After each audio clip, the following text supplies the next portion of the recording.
بسم الله وانا idin salaamay aad iyo aad baan idin salaamay dhammaantiinba hadda meel kasta oo meel walba oo aad joogtaan ama ay ku nooshihiin oo aad joogtaan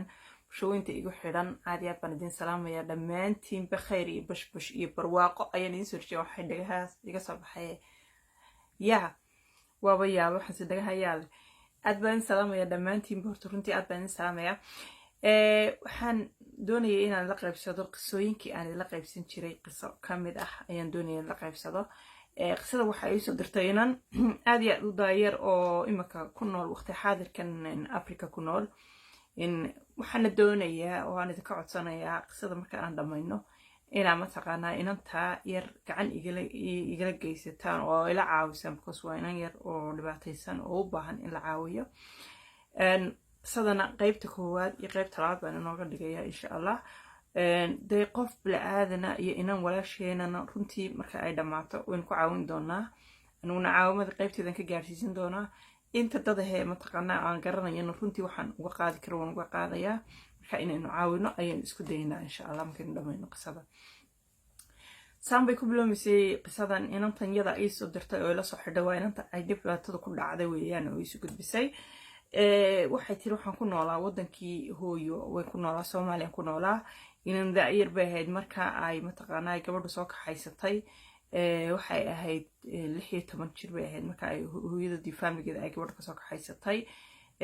family-ga ay inantan ka dhalatay waxa ahaa family yani aan waxba haysan oo aad iyo aad u faqiirin ahaayeen tira ahaan family-gaygu wuxuu ka koobnaa way tiri 5 hablood iyo 4 inan oo waxay tiri intuba de mataqaanaa laba umbayada ka waaweyn maana inta kale oo dhan ayada ka wada yar yihiin hooyadoodu waxay tiri waxay filiisan jirtay mataqaanaa xaraashka ay filiisan jirtay marka waxay iibin jirtay way tiri qudrad iyo tamaandho iyo basal iyo qudrad iyo xayaankaas kale bay ka adeegan jirtay hooyadood oo ay yani ku bil uga dhigto ama ay ku kafargarayso caruurta tirada badan leh ay meesha ku hayso waxay jirto nolol mataqaanaa aad iyo aad u qaraad ayaan ku noolay markaas rag sidaas anaga ah ayaa waxay tiri jiiraankayaga xaafad noo dhow ayaa gabadh waxay tiri ka timi Afrika ka timi waliba wadamada jiiraanka ee Soomaaliya aad ugu dhow gabadh ka timi ayaa ku soo degtay gabadhii waxay raadinaysaa shaqaale hablo shaqaale ay raadinaysaa ka haysatay la tagto magaaladii wadankii ku noolayd oo guriga uga shaqeeya marka waxay tiri waa la soo sheegay wax lagu yimid gabadhan shaqaale raadinaysaa hablo shaqaale ay raadinaysaa marka maadaama waxay tiri anagu nolol aad iyo aad u qaraarida aan ku noolayn oo ay dhibaato mataqaanaa inay haysatay hooyadeyna xaraashka qudrada fariisin jirtay de maalin aan xuno iyo maalin aan waxay tiri anagoo gaajoonayna aanu seexano ay nolosheedu ka koobnaydba runtii waxay tiri waxay ila noqotay bay tiri opportunity ii soo baxay oo aan mataqaanaa kaga faa'iideysan karo heerkayga iyo walaalahayna aan mataqaanaa ku soo beeli karo ama aan lacag waxaan helaba aan uga soo diri karo sidii waxay tiri marka gabadhii waxay tiri aan ugu tagay waliba anaa gurigeeda ugu tagan ku raadiyay ma shaqaalad raadinaysi aniga ma ku raacaa waayahay bay igu tiri meeda family hooyadaha ka sifrisata waa kaasi waka kaayda waxay tiri waan hooyada la hadlaa waan de u sheegay inaan mataqaanay raacaysid waayahay waxay tiri adigu sidii waa la igu soo dhameeyay marka aniga mooyaane waxay tiri waxay soo kaxaysatay bay tiri laba hablood kale oo iyaguna waxay tiri mid waxay ahayd bay tiri 18 ta kalena waxay ahayd bay tiri 15 aniga iga siiray ayay soo kaxaysatay marka saddex hablood bay soo kaxaysatay all together gabadhii oo ay la timi wadankii ay joogtay Afrika kabacdi waxay tiri markay gurigina keentay gabadhan marka waxay ahayd gabadh yani taajirad ma ahaan ninkeeda taajir ahaa oo mataqaanaa nin lacag fara badan haysto taajir ahaa marka waxay ku noolayd bay tiri guri aad iyo aad u weyn oo ballaaran bay ku noolay marka shaqaale u baahnid u shaqeeya guriga qaar uga shaqeeya qaar saddex caruur dhashay oo yar u haya de waxa u baahnay dad ay mataqaanaa ku shaqeysata ay u baahnid oo shaqeeya marka waxay tiri runtii markaanu meeshii nimi waxay mid saddexdayadiiba waxay noo samaysay bay tiri qol yar oo qolka kitchenka wuxuu ku yaala bay tiri meesha dibadda oo kale way guriga wax laga dhex saaray bay tiri inuu qiiq ku soo baxo يعني cuntada marka la karinayo xayaankaas oo kale ay ku soo baxaan baa laga dhex saaray marka wax laga dhisay witr meel dibadda ah markaas wax laga agdhisay qol yar oo kale oo ku xiga oo loogu tala galay in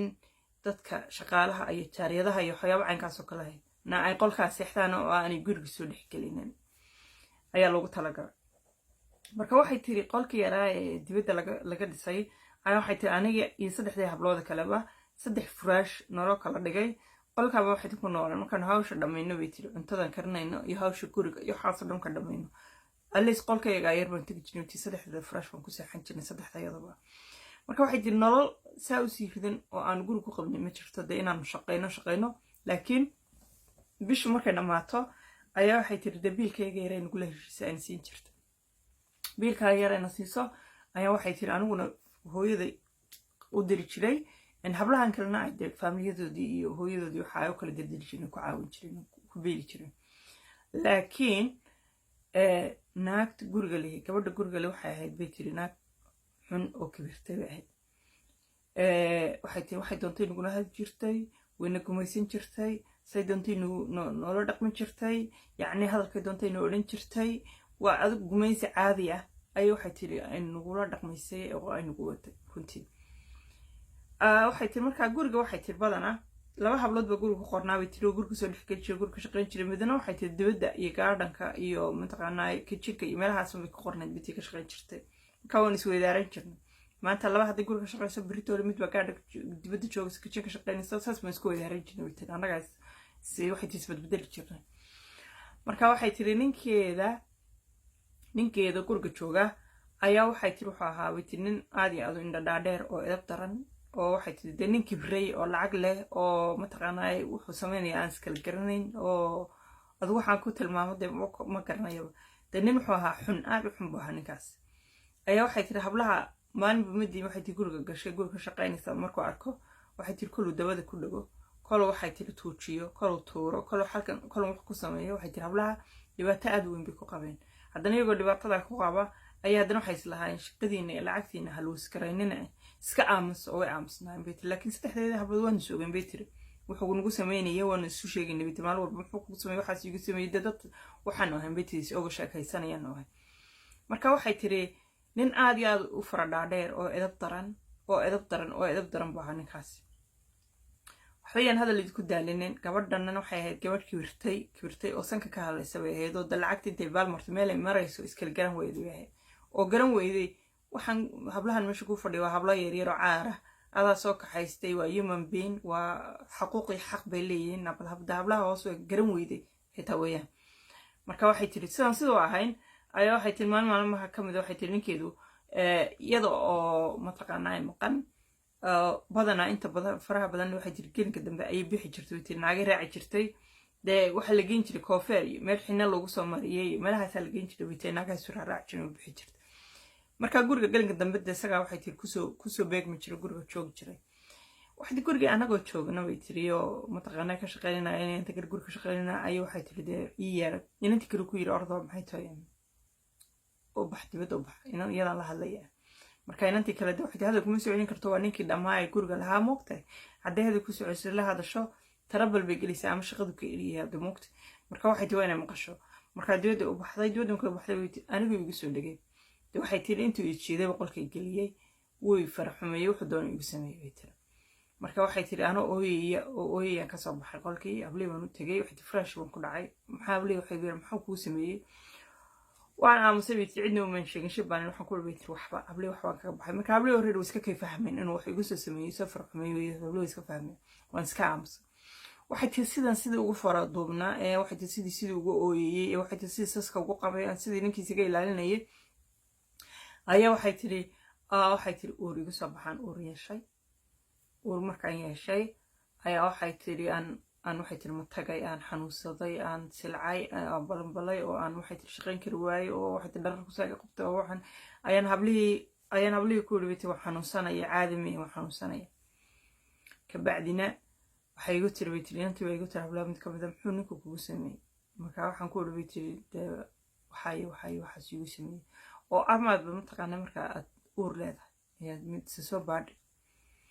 waxay tiri waan baxay big baan bay tiri meel shaybaar waan tagay dhiigkaaduna iska qaaday ninkii waan u dhiibay waxaan ku dhibay balbaar u baaray dee wuxuu igu yiri ninkii maxay tiri uur baad leedahay. waxay tiri waan soo noqday guri waan ku soo noqday ana madluuma ablii baan u sheegay waxaan ku dhibay tiri uur baan leeyahay. hablii waxay ugu yiraahdeen option kale ma lihid maxay tahay gabadhana haddaad u sheegtid mataqaanaa dee shaqadii ka arisaa oo tale ninkaaga waxay igu sameeyey arrintu way kaaga sii xumaanaysaa xaaladdu markaa waxaad samaysaa iska aamus iska soo ilmaha iska soo xaadh oo iska soo rid ilmaha iska soo rid waaye waan ku dhibaytay saasaan ku tashaday inaan ilmaha iska soo xaadho iska soo rido waxay tiri waan baxay aniga inan kale hablii mashigashqimid baa israacna bay tiri meesha waxaan tagnay bay tiri shaybaarka waxaan weydiina waxaan ku nabay tiri maxay tiri ilma caynkaasa saysaa sheekada situationka caynkaasa sibaan u samayn karnaa saas dabeetana wuxuu igu yidhi dee lacag madaxaaga qaadi kartaa ayaan ku samaynaynaa waayo africa wax walba waa lacag moogtay dhakhaatiirta xitaa wax laga qaadaya lacag baa laga qaadaya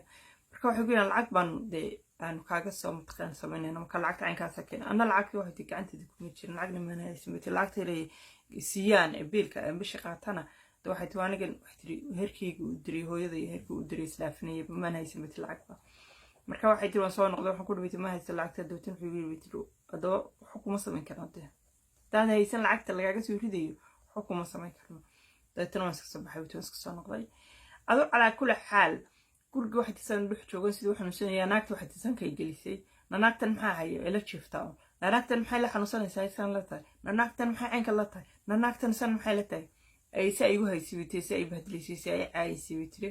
aan babaalinta dambe waxay tii ku dhibaytay maxay tii xanuunsanaya maxaa kugu dhacay waxaan ku dhibaytay uur baan leeyahay oo yaa ku uuriyay ninkaaga waxay tiri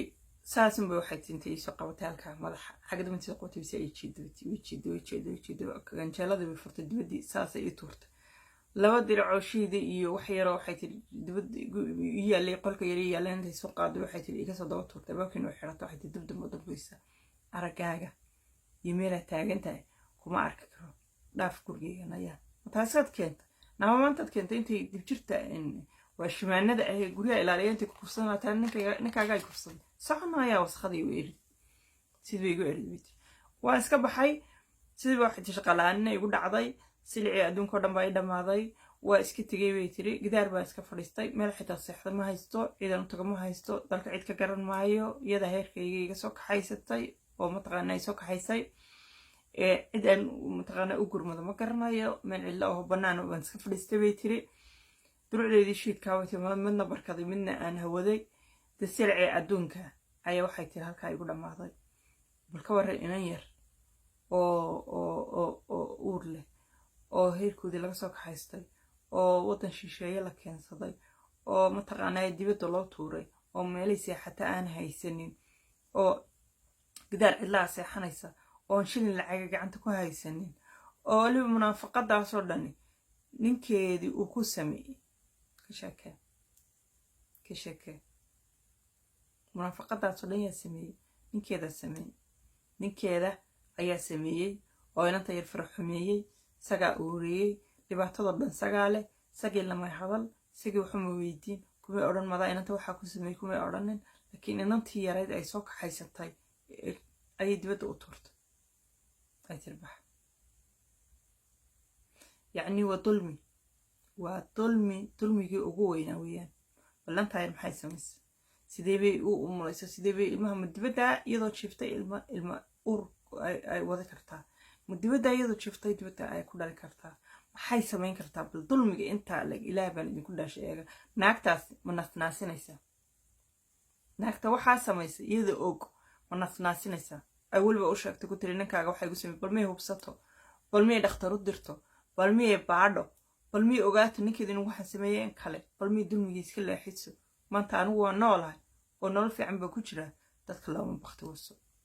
inantan waa adoo kale waa inan yaroo caara hirkooda bad ka soo kaxaysatay ninkaaga waxaa ku sameeyeen dibaddaad u tuurtay dulmigaas waa mid adigu un kuu fadhiyo ku sugaya waa kuleeya the end of the day qaybta labaad halkaabaa inooga sii wadaya inanta yar wixii ku dhacay waxay samaysay iyo imika halkii ku dambeysay waxaana aan doonayaa runtii intay daawanaysay iyo intay maqlaysay igu xidhanba haweenka soomaaliyed meel kasta iyo marba aad joogtaanba dulmiga cadi caynkaas oo kalaa walaalayaalow aynu mataqaanaa iskarab taagno aynu caawino hablaha walaalahayna dhibaatada haysato inanta yara intaa laga dhibaatada haysato ee sircaysa balanbalaysa ee dariiqa cidlada ah mataqaanaa ku umushay ee ilmaha la wareegaysa mataqaanaa ninkii ilmahan dhalay uu taajirkii guriga weyn intaa leg uu ku jiro oo aanu arki karin ee aanay arki karaynin baqiiro wallaahi wax laga ooyo aad baan salaamaya dhammaantiin bikhair iyo bashbash iyo barwaaqo idin rajeynayaa